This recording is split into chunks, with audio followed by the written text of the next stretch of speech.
Bienvenue sur Africa 24 dans cette nouvelle édition du QG News. Voici les titres de l'actualité. En Libye, alors que le gouvernement d'union nationale avec à sa tête Fayez El-Sarraj doit stabiliser le pays dans le chaos depuis 2011, le chef du gouvernement non reconnu de Tripoli refuse finalement de céder le pouvoir. Au sommaire, toujours, le président béninois Patrice Talon dévoile son premier gouvernement. 21 ministres au total, avec un tandem Abdoulaye Bio-Tchane et Pascal Irénée Koupaki au rang de ministre d'État.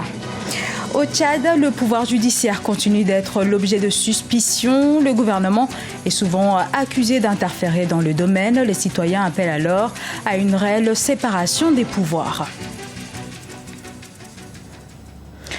Le gouvernement d'union nationale soutenu par les Nations Unies et les autorités non reconnues de Tripoli continue de s'opposer en Libye. Une semaine après son arrivée au pouvoir, une arrivée surprise à Tripoli, le Premier ministre désigné du gouvernement d'union nationale, Fayez El-Sarraj, semblait avoir engrangé un nouveau succès avec le ralliement des autorités parallèles de Tripoli. Mais voilà que le chef du gouvernement tripolitain, Khalifa Gouail, annonce son refus de partir. Fanny Mounichi.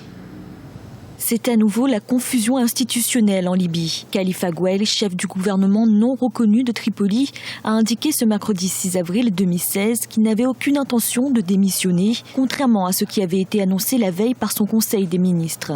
Une annonce qui fait peser des menaces sur le processus d'installation du gouvernement d'union nationale soutenu par l'ONU. C'était trop tôt de l'envoyer en tout cas à Tripoli tant qu'on n'avait pas engagé des discussions avec l'autre gouvernement et l'autre parlement qui siègent dans la capitale. Il fallait d'abord discuter, d'abord négocier, parvenir à un compromis, se mettre d'accord sur ce gouvernement et ensuite constituer un front commun pour combattre Daesh.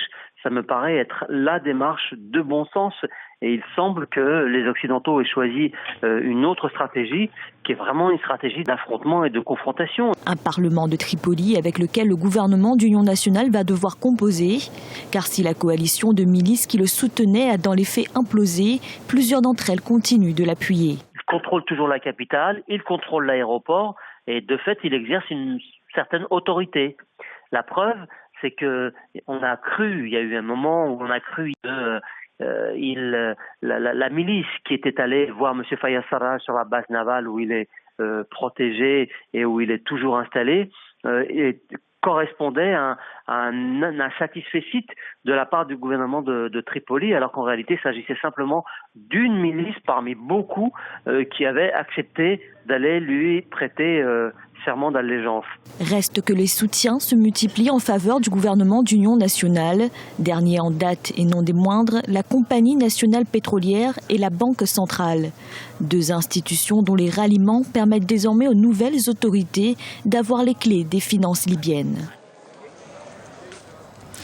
Quelques heures après son investiture ce mercredi à Porto Novo au Bénin, le nouveau président Patrice Talon a dévoilé la liste de son gouvernement. Un gouvernement sans premier ministre. Pour le moment, il s'agit d'une équipe de 21 ministres, dont 3 femmes. Point également remarqué dans cette composition, l'entrée d'Abdoulaye Bio-Tchane et de Pascal Irénée Koupaki, 2 des principaux candidats à la présidentielle. Deogracias Podo. Quelques heures après son investiture, le nouveau chef de l'État béninois, Patrice Talon, a dévoilé la liste de son premier gouvernement. Une équipe de 21 ministres, dont 3 portefeuilles attribués aux femmes et 2 autres portefeuilles de ministres d'État attribués au tandem Abdoulaye Bio-Tchane et Pascal Irénée Koupaki. Ce gouvernement a l'une des qualités principales, la compétence technique. La deuxième qualité, c'est l'expérience. M. Patrice Talon l'a dit, il va en guerre contre la fatalité, la pauvreté extrême de ses concitoyens.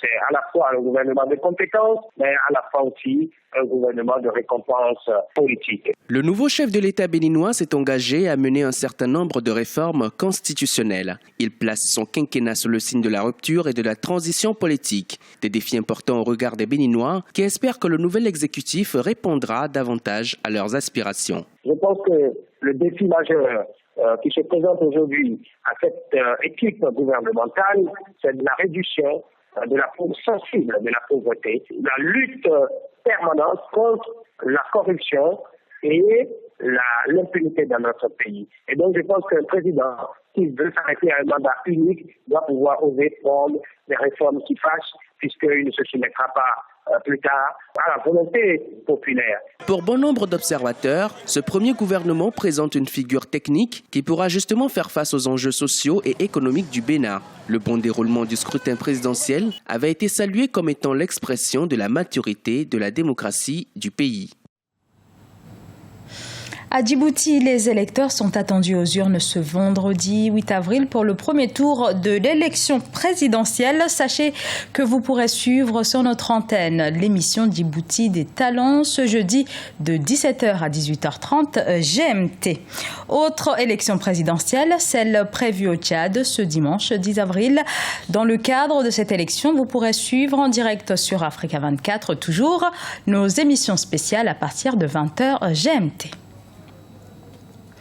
Je vous le disais en titre, la justice tchadienne est au cœur du débat public. Le gouvernement est souvent interpellé sur une éventuelle mainmise dans plusieurs affaires. Au cœur du problème donc, le système judiciaire que beaucoup appellent à être réformé, réforme qui garantirait notamment une véritable séparation des pouvoirs, point crucial pour l'indépendance du pouvoir judiciaire. Un reportage de Jean-Paul Ouedraogo.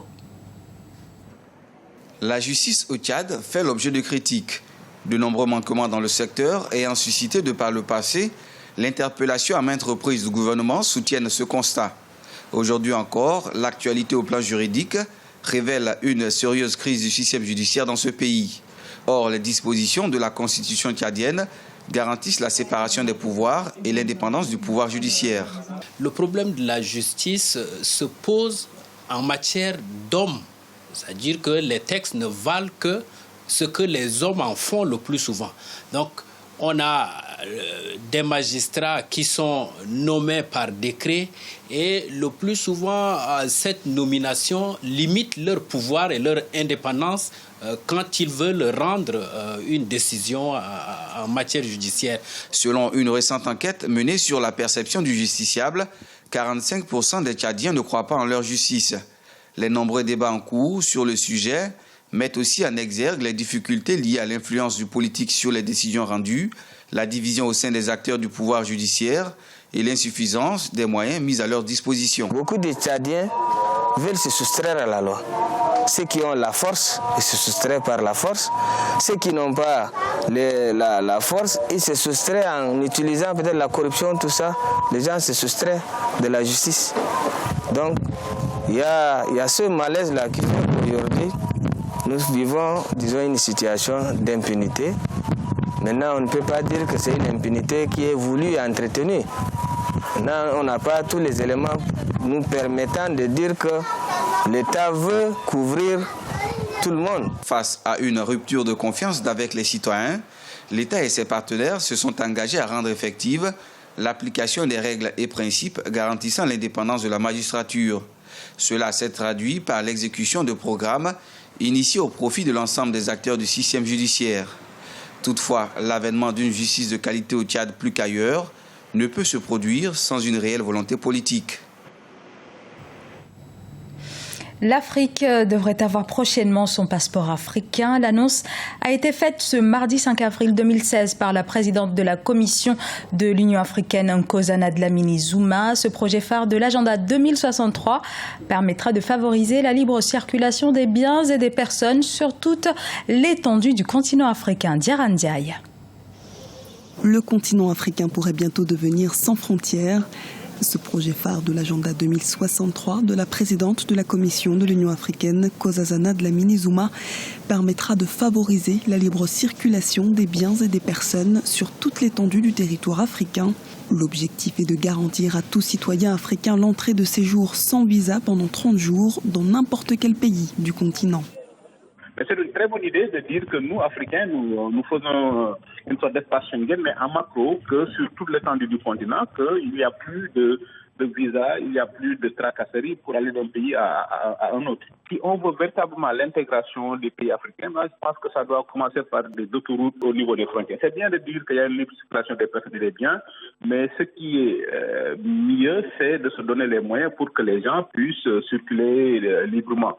C'est bien le passeport, c'est bien le texte, mais il faut que ce soit du concret. Pour moi, le concret, c'est d'abord prendre les dispositions pour que les frontières soient beaucoup plus fluides. La mise en place d'un passeport africain fait partie des projets qui doivent être mis en œuvre dans les 10 premières années de l'agenda 2063 de l'UA.